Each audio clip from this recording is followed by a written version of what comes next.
Hey everybody, Charlie Stevens here. Thank you so much for tuning in and joining me for another guitar lesson. Alright, so recently we learned about movable power chord shapes.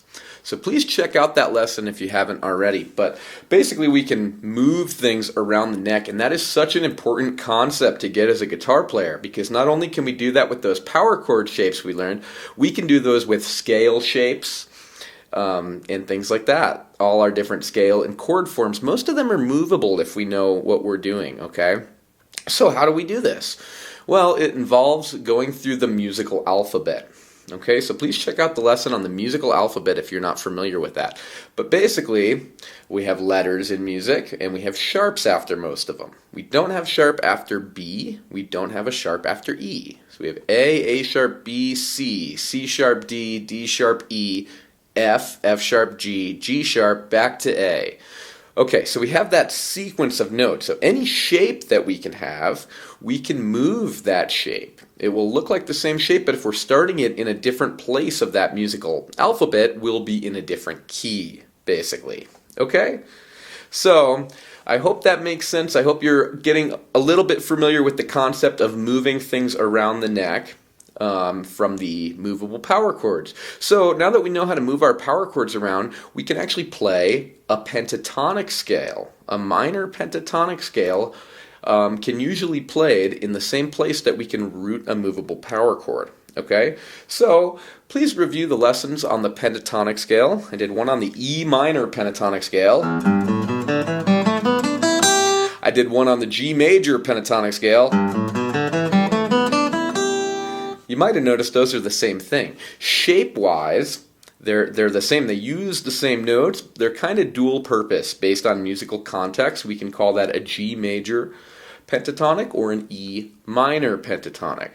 Okay, so I don't want to confuse you too much with that. We will come back and explain how that works and hopefully demystify that for you on how you can use these same boxes in different ways, sometimes major, sometimes minor, but the same notes can get it done. Okay, so that tends to confuse people a little bit at first, so I might mention that briefly as we go and tie that in for future use, but I don't want you to worry too much about that today. Today we're mostly going to think about this as the minor. Okay, so even though it is the major, if you know, you know, right? You can kind of understand that. But we're going to treat this as the minor today because that's going to more closely match the power chord that we can pair this with. So we're going to think about this as E minor pentatonic.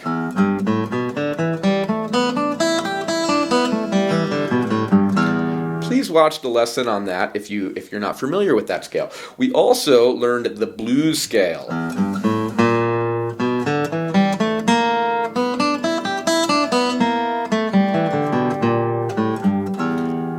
Where we added this note, we had a second octave, we added it again. So we added a note to that and we got a different scale. The blues scale, okay? So those are pretty interchangeable. If I'm thinking of the minor pentatonic, I'm often going to throw in that blue note there. So please watch the lesson on the blues scale if you're not familiar with that. Okay, but since we know that, now we can start to move it around. So here, we're using open strings when I play this. So open strings are a bit unique on the guitar. When there's no open strings involved, we can just move it around. When there are open strings involved, we have to use different fingerings to accommodate this a lot, right? Because I'm playing two notes on each string in this pattern. One of them is open, one of them is fretted. So I only really need one finger on each string. Once I start moving them around, I have to bring the open strings with me and I have to start using different fingers. So here's how we're going to understand this. Instead of using the fingers that we learned where we have the open string, well really the string stops here at the nut here. So I like to kind of pretend that I had to play here anyway. I don't, right? That's kind of the job of the nut. I also have a capo on here if you're wondering what that is. That's just a capo that kind of hangs out there. But it doesn't really affect anything because it's past the nut, right? So anyway, the nut is stopping the string and we hear it at that length. So I like to pretend that I would have to use a finger, even though in this case I don't, right? So I would put my finger here, behind the nut, and then I would see how my fingers line up. So now my pinky goes up to the 3rd fret. Before I was using my 3rd finger on the 3rd fret, right? But now it's my pinky. So I'm going to go 1st finger, which is really not doing anything. It's really the open string, but I'm going to pretend it's the 1st finger, to the pinky. Okay, then I'm going to change, pretend it's the 1st finger again, but really it's the open string again, to 3rd finger on the 2nd fret. Okay? And so on. And so on. Now on the B string we have the pinky.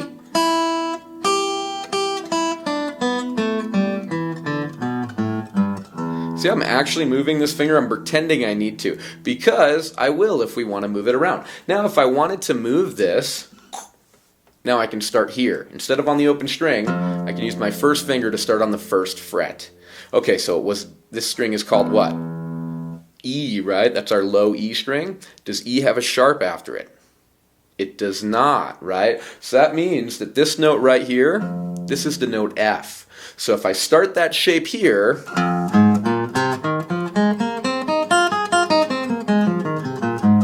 I get an F minor pentatonic scale. Okay, do you see how I did that?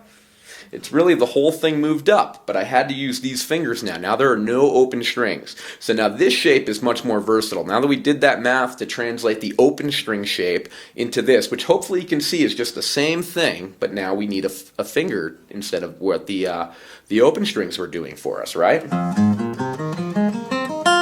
Okay, so the way I like to explain this is just with the fingers we're using. It's going to be 1, and actually in this part of the neck it actually corresponds to frets too. So there's always going to be 2 notes on each string. I'm going to say the numbers of the fingers, but they're also the frets. So 1, 4, that meant 1st finger on the 1st fret, 4th finger on the 4th fret. It's going to match up for right now, okay? So the pattern is 1, 4, next string, 1, 3. Next string, 1, 3. Next string, 1, 3. Next string, 1, 4. Next string, 1, 4.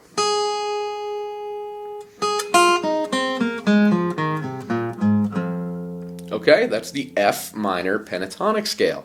I can add in the blue note too, right? So let's go back to E so I can remember where that was. Okay, so it was on the 1st fret of my A string. I had open A, 1st fret, 2nd fret. Okay, so I need to translate that. So really that's going to be here now. Now it's going to be 1st fret, 2nd fret, 3rd fret. I'm not going to have an open string anymore. Instead of these 2 fingers in a row, I'll have 3 fingers in a row for that part. Okay? And where was it over here? Let's go back to E and look for that other blue note. Okay, so it was on my 3rd string. It was just 1 note higher than the note I usually play on my 3rd string. Let's go back through our pattern and see what we get. 1, 4, 1. Have to add in the 2 for this blue note. 2, 3. 1, 3. 1, 3. Okay, this is the note I usually play. 1 note higher to get the blue note. I know it's 1 note higher than this in my shape, right? So I can use my pinky finger here on 4. 4, 3. Okay?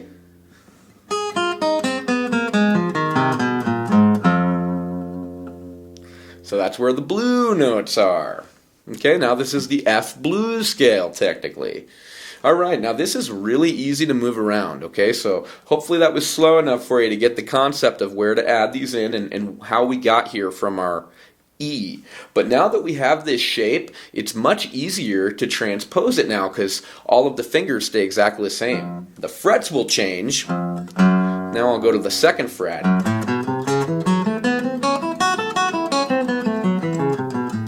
I played the same pattern.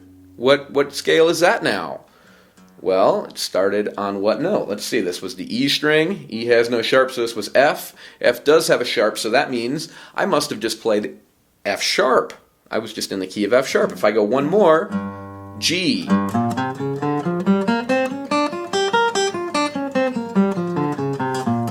That's a G blues scale. If I want 1 more, that's a G sharp.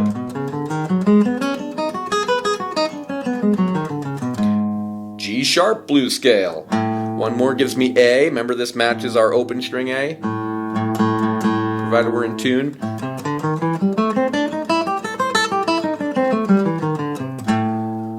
A. After A comes A sharp or B flat. If I started it here, this would be a B flat blues scale.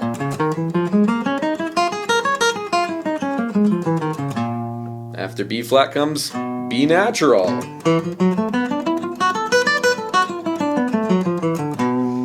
After B natural comes, does B have a sharp?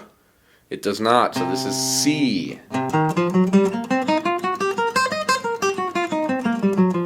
It's a C blues scale, okay? One more fret, C sharp. C sharp blues, okay? Now, what's on the 10th fret? D.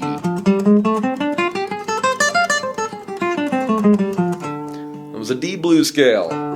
D sharp, also known as E flat.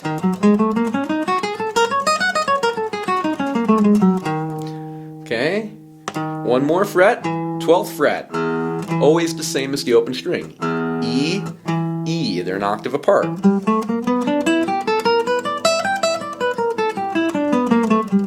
That's exactly the same as the open E.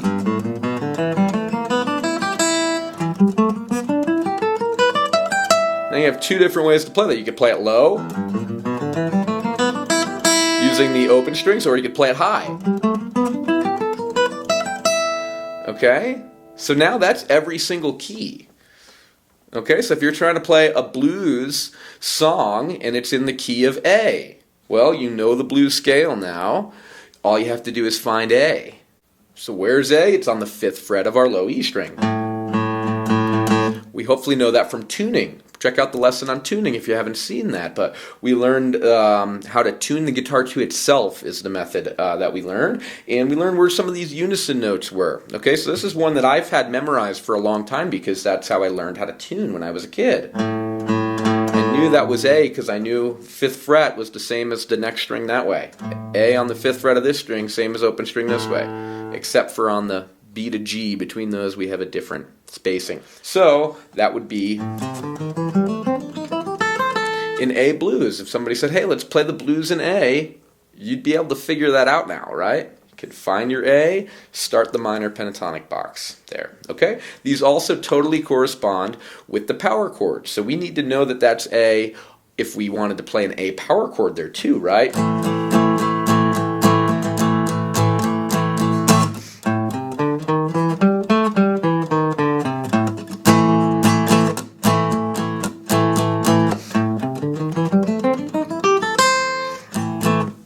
They sort of match, right?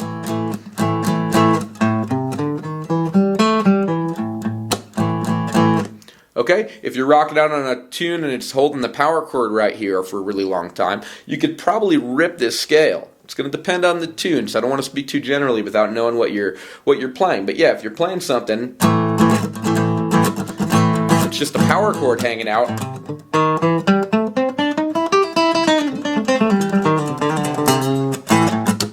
You should just be able to jump into that scale, okay? So that's why this is really cool to know. And we're going to use these for bar chords and just being able to move shapes, different scale shapes. We'll learn how to transpose and move around the neck as well. But I think this is a really key thing about playing guitar, almost to our detriment, because now I don't need to know what notes are in each one. We just played each key based on a shape. If I was playing piano, I wouldn't be able to do that. I would need to know each note in each key and press the correct note that's in that key. There's not really shapes the way there are on guitar. Sure, there are some patterns like whole, whole, half, whole, whole, whole, half, and you can kind of see those, but because the distance of the keys and the black and white keys, it doesn't really quite look that way, and you more just have to know the notes in it. Okay, on guitar, we don't necessarily have to. We can see these shapes and move them around if we know what we're doing, okay? We should still learn the notes, but that can be a down the road thing, okay? You can kind of deepen your understanding of the guitar slowly. But this is a great place to start, because if somebody said, hey man, let's play a blues in A, you could do this. You don't need the prerequisite of knowing every note in the A blues scale. You should know that, and I'll hopefully help you figure that out down the road too, okay? But I just wanted to go slow and teach you some fun practical stuff. Okay, well, I hope you have a really great time playing this blues scale. Thank you so much for watching, and I look forward to seeing you in another guitar lesson really soon.